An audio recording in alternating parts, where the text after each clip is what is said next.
Welcome everybody to the Geek'd Out podcast. All right, right now this is our what second episode. We're on our second episode. I love it, but I'm probably mashing that a lot, mashing buttons like that. All right, so on this podcast we're gonna do a little bit of like personal stuff, not personal, personal collection stuff. I call it the show and tell, the easy stuff. Um, so what I brought for show and tell for this one is so every once in a while I send out some my own personal books to CGC. Um, I kind of variety of people who I send it through. Sometimes I even send it through myself, depending on which one is cheaper. The one I sent in more recently is this nice looking. Look at that. This is the Incredible Hulk 340. Let me see it real quick. That Todd McFarlane gorgeous cover. Yeah, that you can see it better like that. There you go. So Newsstand. one, yep. So this one's a newsstand. Not only was it a newsstand though, it's also a Mark Jewelers insert in it. I don't know if they can see it on the camera. But... Yep. Right on that what do you call it? Yeah. Yep, on the right CGC on the label. And one of the good things about it that I liked was I almost paid what 40. What was it? You paid 40. $40. That's why I paid on it. So, yeah. Well, there's a little backstory on the book. There you go. Maybe I shouldn't hit the counter and shake the camera Nah, you good. When I was managing the comic book department at the Iron Lion, a customer came in with a short box of comic books. And we ended up working a trade with the person, so they ended up getting a slab that we had actually picked up at Denver Comic Con from another trade. So yep. That was already in our favor. Then this one went in our favor too. So that book was in the short box, and when we were hosting, when I was hosting one of the live sales, Cedric actually had bid on the book and won it, and I think the book sold for about $40. Yeah. It actually presents really nice, considering that it got a 5, so there's very visible flaws on there, but the book looks pretty freaking good. Yeah. In the thing, because you took it to Kapow, right? Yep. So Martin at Kapow, he does pressing, he does cleanings, and he actually submits for you. He does a really good job too. There's not that many people I would actually trust to do a lot of pressing and cleaning, but he's one of them. We actually have a lot of other people, friends, that actually does pressing and cleaning. We're probably going to have them on the show eventually too. But yeah, so we got that going. Just want to show y'all guys that. Some kind of like little stuff that we dabble into, CGC, pressing and cleaning. Wholeheartedly believe in like grading books that you think is going to be worth keeping. Well, I mean, there's multiple reasons. I have an Uncanny X-Men 212, which I have to fish out of my long boxes, but it's the first comic book I ever got. My uncle gave it to me. That's what got me started in comic books back in the 80s. Barry Windsor Smith cover. The cover is detached from the actual book, but I still have the cover. The cover is torn. I'm missing a chunk of it, of the torn part. And the subscription coupon in the back was clipped out because my uncle clipped it out and subscribed to some Marvel comics back then. But I was like, yeah, I'm going to get it slabbed. Obviously, the book has no value to anybody outside of myself, so it's pure sentimental value. But because the book is so rough, I figure I'll slab it just to preserve the book, so nothing else happens to it. Yeah, and obviously there's no 100% protection, but at least the CG slabs, they do a pretty good job at doing the best they can to make it preserved. Oh yeah, these things aren't fireproof. Yeah, exactly. You'll have a piece of melted plastic on a book. Yeah. So Santana, he has his show and tell collection right now. So I have this Uncanny X-Men and Teen Titans Marvel DC Presents. This one's actually signed by Chris Claremont. And then, it's a 9.8. And then I got this 9.8 Uncanny X-Men Annual 14 newsstand, which is signed by Chris Claremont. And the significance of this is the first appearance of Gambit. He appeared in this book, but chronologically, this story takes place after Uncanny X-Men 266, where his first appearance is technically supposed to be, but this book actually shipped first and arrived at the newsstands first. So technically, this is his first appearance as far as books go because this book came out first. Story wise, this is his second appearance. Yeah, I actually own the actual other appearance as a Mark Jewelers insert in it as well. Oh, is that the one you did the trade for? Yep, big book, big old book. So cool thing about these books was I sent them off when CGC was doing a private signing with Chris Claremont at their facility in Florida. I bought these on eBay in a lot. So there was, I want to say like 20 books in there. There were some other good books. One of them we did trade away. I have another one in another short box. But I paid $20 for the 20 books. So it was a starting bid of $9.99. Nobody bid on this lady's book. This was the only comic book lot she had. I bid on it when I saw it. I waited the week. The auction ended. Nobody had bid on it. It was $9.99 for the auction bid and $10 of shipping. So $1 each. When the books came in, I looked at the books and I'm like, this book has never been read. I didn't bother getting it pressed or cleaned from anybody locally or through CGC, and it came back at 9.8. And this book I knew for sure had not been read because it's a cardstock book, and the minute this one's open, on a raw copy you can see on the spine it gets a little white stripe straight down. So I knew both of these books had never been read, so it was a no-brainer to send those in, and they came in 9.8. Chris Claremont signature. Can't beat that. No, I at all.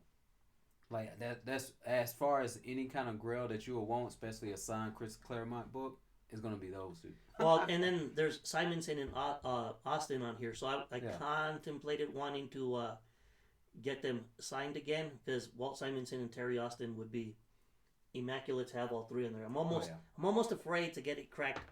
And just then so this one, lower the grade if anything.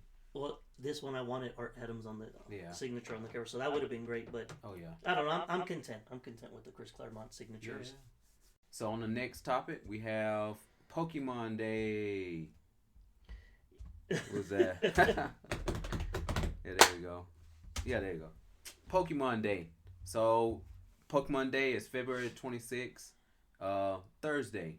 Basically, it's a celebration of their 29th year anniversary.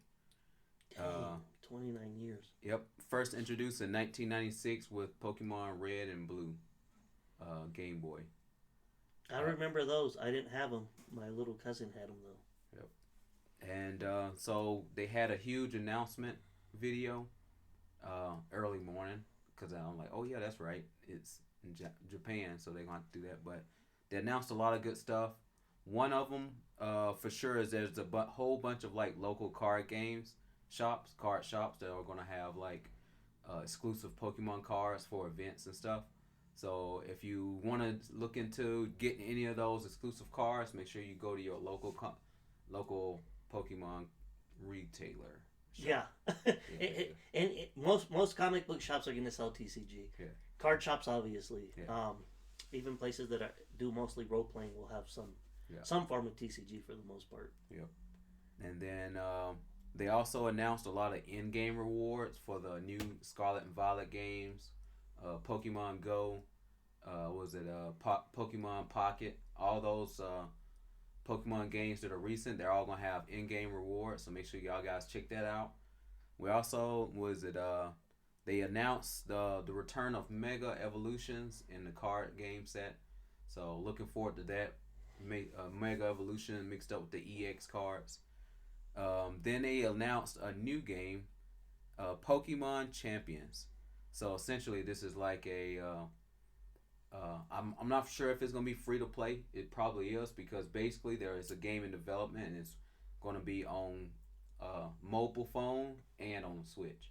So you'll be able to play either or, and you'll also be able to play together with it. And it's like Pokemon Stadium where you get to fight those. Yeah, guys. You actually fighting as if you're Pokemon trainers.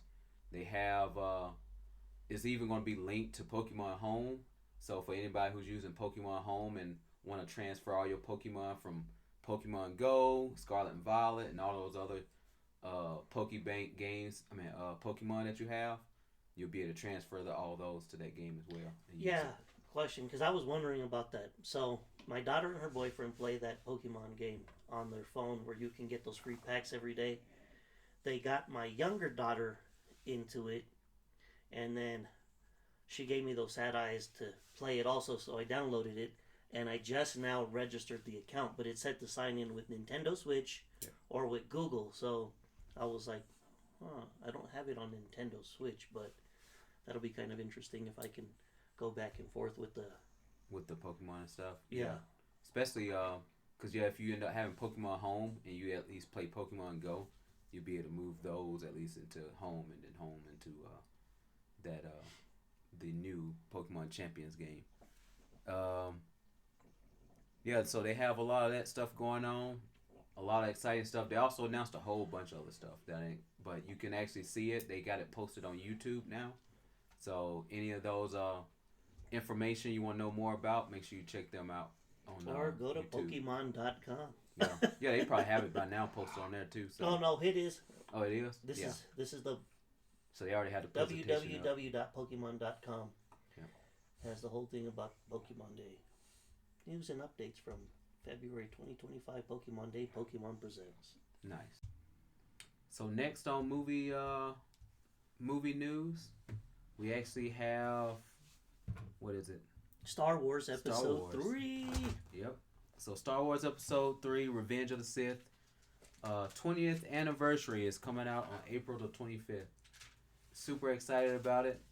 As you can tell by my tone of voice. Super excited. Super excited about it. Yeah. The best movie. Yeah. And to be honest, yeah.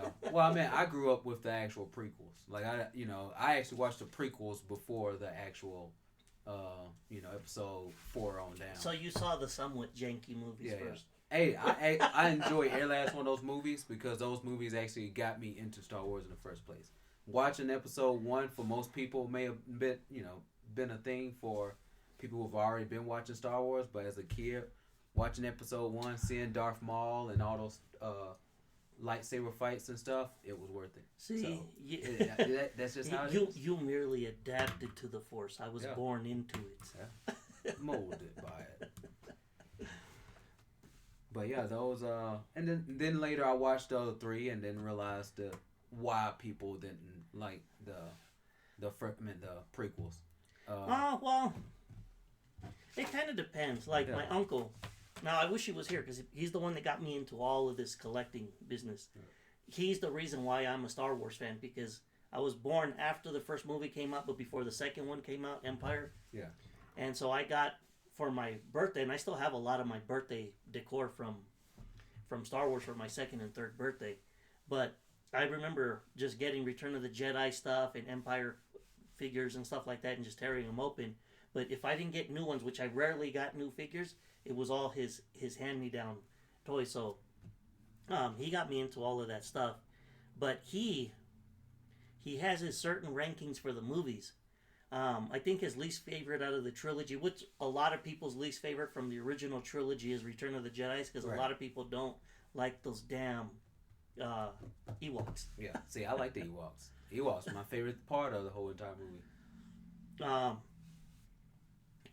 But I think on his list he puts Revenge of the Sith, which is the one that's going to come out above that one.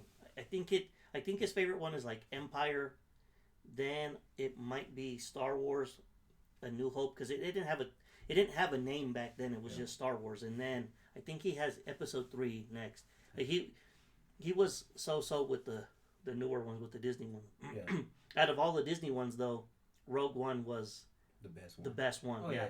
Standalone story, and it just as soon as that one ends, A New Hope, Star Wars takes over. But that's pretty interesting. I want to say it was last year. I think it was last year. It was either last year or the year before. They re-released Return of the Jedi for an anniversary one.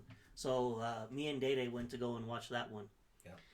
I've seen every single Star Wars movie in theaters except for one. Can you guess which one? No. I've never seen Empire Strikes Back in the theaters. So when Star Wars came out, a huge box office hit, took George Lucas by surprise. He had the money to fund the rest of the movie, so that's what he did. When they premiered Empire, they re-released Star Wars. Yep. So I was only one at the time. When Return came out, I remember standing in line as a 4-year-old waiting to get in to see Return of the Jedi. I still remember the theater. The theater no longer exists in California where I saw it at. But Star Wars, they had re-released Star Wars. So I saw Star Wars on one of the re-releases back in the early 80s. Saw Return, never saw Empire. When they did the special editions, which I'm not a huge fan of, I went to go and see Star Wars, and then I didn't have a ride to go and see Empire when they re-released it, so I never saw Empire again. Then I saw Return of the Jedi in theater again, and then I saw the prequels, and then I've seen every other movie since. Just one freaking movie. Yeah, well, I mean, with the episode 3 anyway, I feel like that's like one of the better ones for sure. It's definitely a darker tone to it, but... Well, and then it ends on such a down note. Yeah. Well, I mean, that's the point of it anyway, you know? But it's the last one in the movie. It's not supposed to end on that bad of a down note. Like... I mean, it makes sense, though. I mean, if you compare that to the history of New Hope anyway, it's kind of like it had to. Well, no. I mean, part 1 ends on a positive... Yeah. Positive. Because I mean, Rogue One didn't end that way. Well, that was a standalone suicide mission. Yeah. An unalive mission. I don't know if I can say that on YouTube, but part 3 should have ended on a better note, I kind of feel. Because the original trilogy, Return of the Jedi ends, they collapse the whole empire. Yeah. But in Episode 3, in Revenge of the Sith, almost all of the Jedi get murdered. Yeah. Luke and Leia have to get split up. Their mom dies.